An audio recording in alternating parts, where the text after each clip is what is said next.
All right, dudes. So we've got about 300 miles on the Hyper mid-drive city, and I want to do a little bit of a review as to how it's going. And we'll just kick it off with the, I guess, the stats. So stats are right now, I think I said before in my initial video that this thing would do probably 50 miles. I'm thinking it's more like 40 or 45 and in PAS1. Now, keep in mind, if that's flat out, you might go a little bit further. You might get that 50 I was talking about, but I think it's 40 or 45. Um, and that's just because I've gotten it closer to the top, or excuse me, the bottom of the pack, and a couple of times. And that's typically on my third ride, and that's about 30 miles, a little over 30 miles total, because I ride about 10 miles a day in my morning on my morning ride. Um, So, so far, I haven't had any problems. I was going to open this up and kind of let you guys know on PAS1 what my typical speed is. Let's see.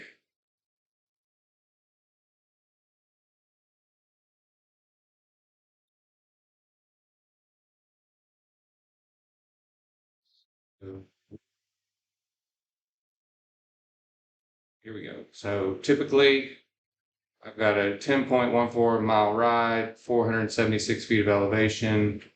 Typically takes me about 39 minutes, maybe 40, in low 40s on a slower day. Average speed 15.6 miles an hour, and my heart rate's about 139 beats per, excuse me, 129 beats per minute. So that's still a pretty decent heart rate for getting a workout. I'm definitely not going 20 mile an hour the entire time, but there are points in time where I hit like 20, and even sometimes where I hit like 23 and 25 if I've got a wind behind me. Really, the limiting factor is the gearing. I think I could go faster if I had a little bit different gearing, but for right now, the gearing is good enough for what the bike is. Um, let's see, any problems I have with it. I haven't had any really had any issues other than it's been making a lot of noise in the back. And that's one thing I'm about to do right now is show you guys something that I need to fix. So there is a bolt here on the fender, on this fender right here. There's a bolt here, there's a bolt here, and a bolt here, back here, with this little bar thing right here. And initially I thought it was back here. I thought that was what was making the noise. You hear that? I thought that was what was making noise while I was riding it. But really, now that I've been riding a little bit more and I've paid a little bit more attention to it, there's a bolt right here. There's like a cross member right here, and there's a bolt that attaches to this, and it's actually came out. I think it's gone. So it's been becoming more and more noisy as I go. So I'm gonna have to flip it over and try to replace that bolt. Um, so yeah, so other than that, I haven't had any issues. Like I said, I've ridden it, let's see,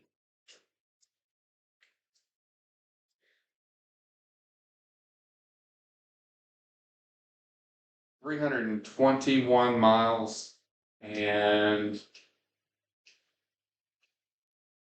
yep, that's it. So one thing I will say is this thing has a bit of, I feel like it has a bit of a power band. Probably all the motors have this if you look at it.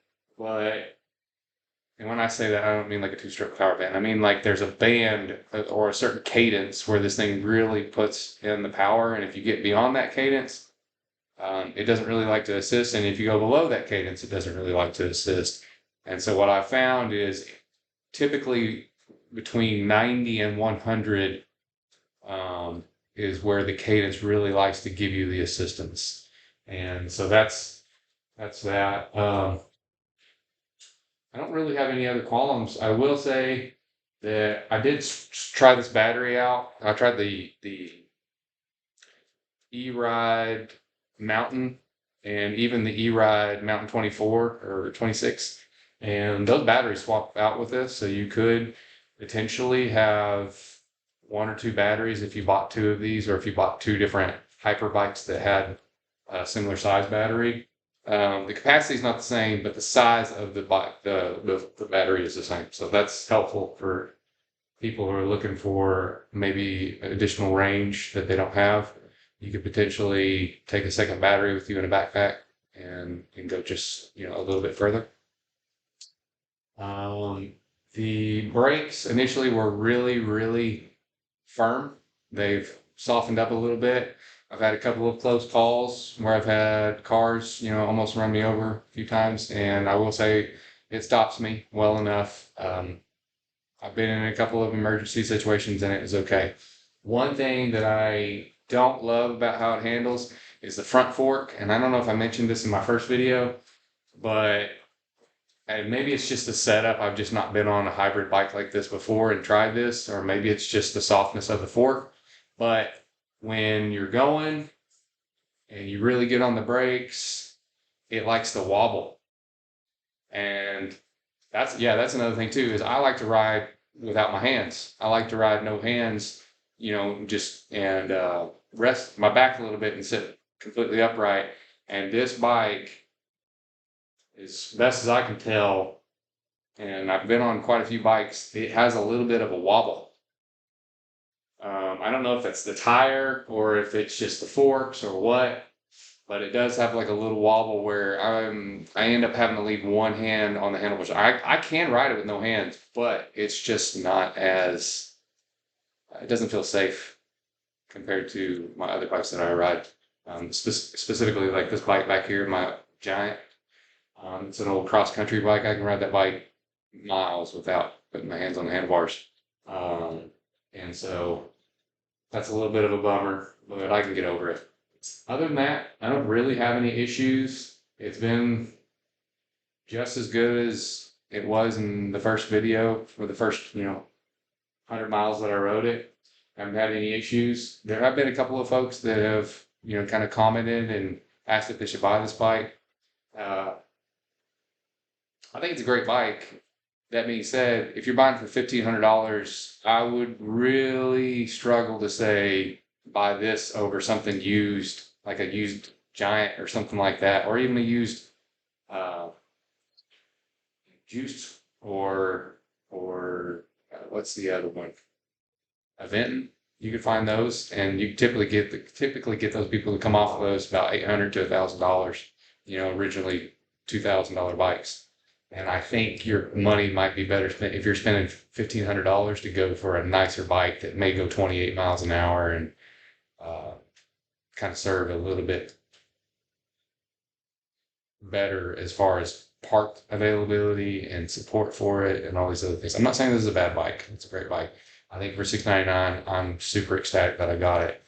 I think even at $1,000, it might be a really great deal, like right at like 900 and out the door, $1,000. I think it might be a decent deal, but I think for $1,500, I would definitely go on the used market. Now, if you're talking new for new, it is definitely cheaper than most bikes you're going to find with a mid-drive.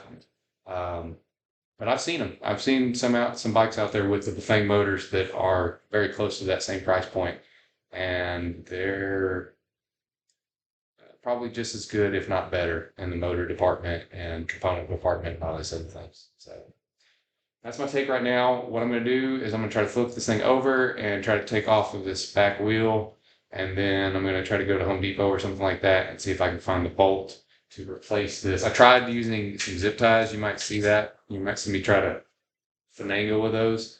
It didn't work. It ended up revving the tire and having problems with it. And I could take the fender off for those of you that are like, just take it off. I don't want to take it off. I enjoy having fenders on this bike so that I can ride it whenever it's raining. So without further ado, I'm going to put the towel down and we're going to try to flip this thing over and take the back wheel off. Enjoy.